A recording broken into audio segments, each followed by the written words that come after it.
1990 में police department में join हूँ। बाद में आपको आज कम से कम 31 ईयर्स अनंतपुर DPO में काम करूँ। बाद में आपको मैं प्रमोशन को 21 7th मंथ में आपको गुंडकल रेलवेज का वहाँ से गुंडकल रेलवेज का टेम्पल से हाँ गुंडकल में जो मेरा सर्विस पूरा हाँ जो हो गया है।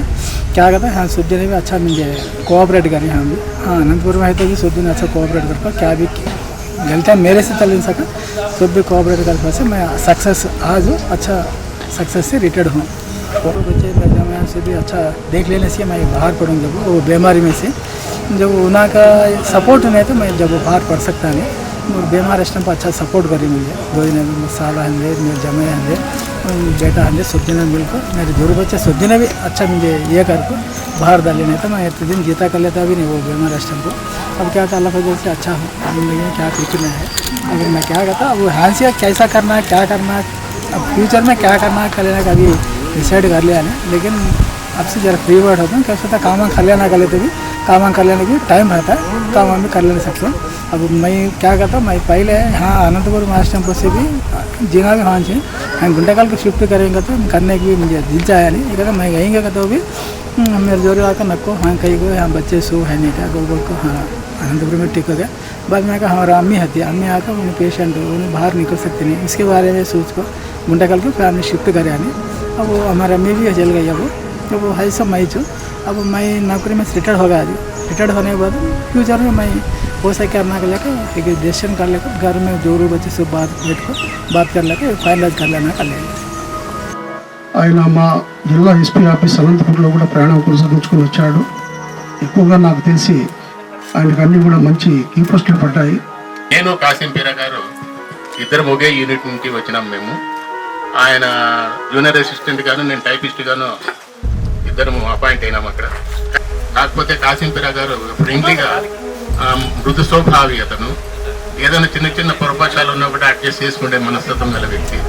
అతను రిటైర్డ్ అయిన తర్వాత అతని యొక్క శేష జీవితము బాగా ఉండాలని అందరూ ఆయుర్వేదాలు ప్రసాదించాలని కోరుకుంటూ అతను మనశ్శాంతిగా ఉండాలని భగవంతుని కోరుకుంటూ ఈ జర్నీలో ఆయన తెలుసుకునేది ఏంటంటే చాలా మృదు స్వభావి మంచి వ్యక్తి కాబట్టి ఆయన 36 ఇయర్స్ సర్వీస్ చేయడం అనేది సామాన్య విషయం కాదు. నాకు కాసిం పీరా సారు 2021 నుంచి పరిచయం అయ్యారు. ఇక్కడికి రావడానికి ముందు కూడా ఆయన అనంతపురం డిపో నుంచి ఇక్కడ నేను సీసీగా ఉన్నందువల్ల ఏమైనా ఇష్యూస్ ఉంటే కాంటాక్ట్ చేసేవారు. ఏదైనా ఉంటే ఇమ్మీడియట్గా రెస్పాండ్ అయ్యేవాళ్ళు. మనకు కూడా ఇక్కడ ఏదైనా ఇష్యూ ఉంటే కనుక అక్కడ అనంతపురం డిపో నుంచి క్లారిఫికేషన్స్ కావాలంటే కూడా ఆయనకున్న పరిచయంతో అక్కడ డిపోలో పనిచేసే స్టాఫ్తో ఏమైనా సమస్యలు ఉంటే కనుక మనకు సహాయ సహకారాలు అందించేవారు. సార్ దగ్గర నేర్చుకోవాల్సింది చాలా ఉంది కాబట్టి ఈరోజు ఈ మాత్రం ఆరోగ్యంగా నేను కూడా ఉన్నానని చెప్పగలుగుతున్నాను. సారే ఆదర్శము.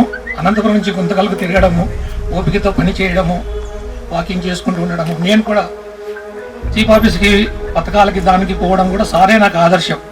మన కాసిం పీరా సార్ గురించి చెప్పాలంటే ఆయన జూలైలో 2021లో పే సెక్షన్ సూపరింటెండెంట్గా వచ్చారు. నేను పే క్లర్క్ గా వచ్చాము. గత 3 సంవత్సరాలు కూడా మనము విధి నిర్వహణలో క్రమశిక్షణతో ప్రతిదీ కరెక్ట్ టైంకు మనం జీతాలు వచ్చేలా విధంగా ప్రతిగా సక్రమంగా మనం పనిచేసాము. సార్తో మంచి ఎక్స్పీరియన్స్ ఏమంటే నేను ఎప్పుడు పర్మిషన్ అడిగినా ఫస్ట్ ఇచ్చేసేవారు. అది చాలా చాలా చాలా హ్యాపీనెస్ ఇచ్చేది. చాలా థ్యాంక్స్. అన్ని ఎట్లా వర్క్ చేసుకోవాలా బడ్జెట్ ఎట్లా తెప్పించుకోవాలా ఎట్లా అడగాలా అవన్నీ కూడా నేను సార్ దగ్గర నుంచి నేర్చుకున్నాను. ఈరోజు పదవి విరమణ పొందుతున్న కాసిం పీరా సార్కి శుభాకాంక్షలు తెలుపు. ఆయన రిటైర్మెంట్ కావచ్చు కానీ ఆ క్వాలిటీసు ఆ డెడికేషను వర్క్ పట్ల ఆయనకు ఉన్నటువంటి అంకితభావము మన స్టాఫ్ మీద అతనికి ఉన్నటువంటి ప్రేమ స్టాఫ్ని ఎవరైతే ప్రేమిస్తారో వాళ్ళు ఎప్పుడు హీరోసే. సారు ఆరోగ్యాలతో సంతోషంగా బంధుమిత్రులు డిపిఓ సహచరులతో అందరి మధ్యలో రిటైర్ కావడం అనేది చాలా చాలా చాలా సంతోషకరమైన విషయం. తర్వాత సొసైటీలో కూడా మనం ఎలా మెలగాల ఎలా ఉండాలనే సూచనలు కూడా చెప్పేవారు. సారు రిటైర్మెంట్ అయినాక సార్ ఉన్న డ్రీమ్ ఏంటంటే సార్ నేటివ్ ప్లేస్ అక్కడికి వెళ్ళి సారు రిటైర్స్ ఇప్పుడు ఇది యాక్చువల్గా ఏది జర్నీ ఏదో ఆగిపోయినట్లు కాదు. Next second phase of journey ఇది. ఇప్పుడు మనకి మంచి సారికి మంచి అవకాశం దొరుకుతుంది ఫ్యామిలీతో తన కోసం టైంని కేటాయించడానికి ఫ్యామిలీతో గడపడానికి, తనకి ఇష్టమైన పనులు చేయడానికి ఈ second phase of life sir సద్వినియోగపరచుకోవాలని చెప్పేసి ఈ సందర్భంగా కోరుతున్నాను. నేను ఉన్నటువంటి పీరియడ్లో ఇక్కడ నుంచి రిటైర్ మీద కానీ ట్రాన్స్ఫర్ మీద కానీ బయటికి వెళ్ళినటువంటి ఆఫీస్ సూపరింటెండెంట్లు ఎవరే కానీ నా దగ్గర పేపర్ తీసుకోకుండా పోయినారు. అందుకు సంతోషించాలి. వాళ్ళు పదవి విరమణ అనేది ప్రతి ఒక్కరి జీవితంలో వచ్చే అంశం. అది ఇకపై ఆరోగ్యం మీద దృష్టి ఉంచి కుటుంబ సభ్యులతో సంతోషంగా ఆనందంగా ఆయుర ఆరోగ్యాలతో మీరు ఉండాలని చెప్పి ఆ దేవుడిని కోరుకుంటూ మరొకసారి మీకు పదవి విరమణ శుభాకాంక్షలు తెలియజేస్తున్నాను. ఈరోజు నేను పదవి విరమణ చేయడం వల్ల నాకు రకమైన ఫీలింగ్ ఉంది. ఎందుకంటే ఎన్ని సంవత్సరాలు 5 సంవత్సరాలు ఇక్కడ ఆఫీస్ స్టాఫ్తో కలిసి ఇంత ఫ్రెండ్లీగా ఒక సూపరింటెండెంట్గా కాకుండా ఒక ఫ్రెండ్లీ నేచర్లో వీళ్ళతో కలిసి మెలిసి ఉద్యోగం చేసినాను. తర్వాత ఇంకో విషయం ఏమంటే ప్రస్తుతానికి ఇక్కడికి మేము సూపరింటెండెంట్స్గా రావడానికి అకౌంటెంట్స్ రావడానికి మెయిన్ కారణం ఏమంటే సురేష్ ప్రజెంట్ తిరుపతి ఏఓ గారు మీరు ఫస్ట్ అకౌంటెంట్స్ రాసి రెడీగా ఉండండి, వస్తుందో పోతుందో తర్వాత విషయము, కాబట్టి మీరు ఫస్ట్ రాయండి అని ఆయన బలవంతంతోనే నేను మా నరసింహులు గారు అన్నగారి నరసింహులు గారితో మేమిద్దరం ఒకే తూరి ఆయన యొక్క సహకారంతో దయవల్ల టెస్ట్ పాస్ అయినాము. అదేదో ప్రమోషన్ వచ్చింది, ఇక్కడికి వచ్చేసినాము. ఇంకో విషయం ఏమంటే నాకు ఇంకో మెయిన్ విషయం అంటే ఇక్కడ మా నాన్నగారు కూడా 72, 73, 74లో రైల్వేలోనే కానిస్టేబుల్గా ఉద్యోగం చేసినారు.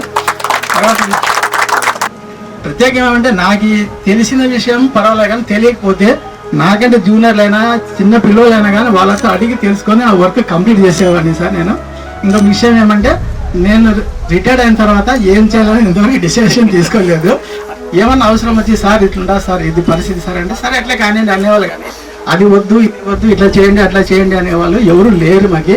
మొత్తం వాళ్ళ సహకారం వల్లనే, స్టాఫ్ సహకారం వల్లనే ఒక సూపరింటెండెంట్ కావచ్చు, ఏవో కావచ్చు, ఎవరైనా కావచ్చు సక్సెస్ఫుల్గా కంప్లీట్ చేయాలంటే మొత్తం స్టాఫ్ యొక్క సహకారం ఉంటేనే వాళ్ళు షైన్ అవుతారు. లేదా స్టాఫ్తో కలిసి మెలిసి బాగా ఉండాలని నేను కోరుకుంటున్నాను. ఈరోజు నాకు సన్మానం చేసిన అందరికీ నా యొక్క నమస్కారం సార్.